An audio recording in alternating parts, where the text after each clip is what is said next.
Lucy Letby, on each of the 7 offences of murder and the 7 offences of attempted murder, I sentence you to imprisonment for life.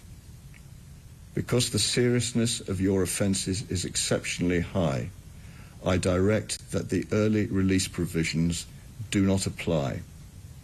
The order of the court, therefore, is a whole life order on each and every offence, and you will spend the rest of your life in prison.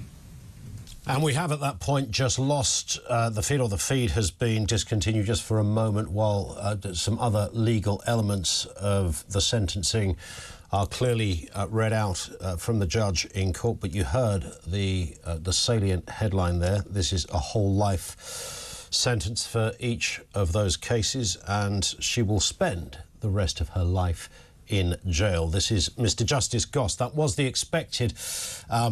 I think most people were speculating that will probably be the sentence that was handed out. They don't happen in terms of a whole life tariff. That's it for good, forever. You will be there. Any sense or previous expectation that you might at some point be able to apply for release is removed, unless some other legal argument kicks in years to come.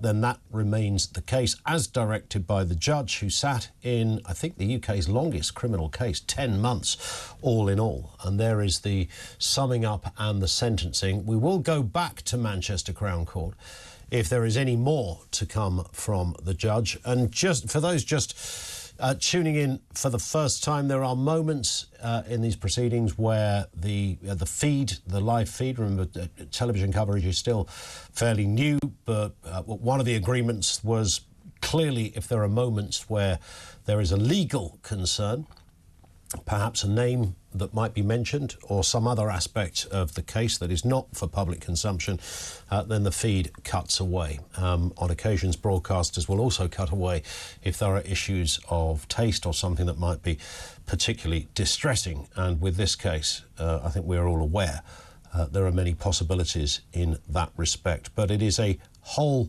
life order for Lucy Letby, who will never be released.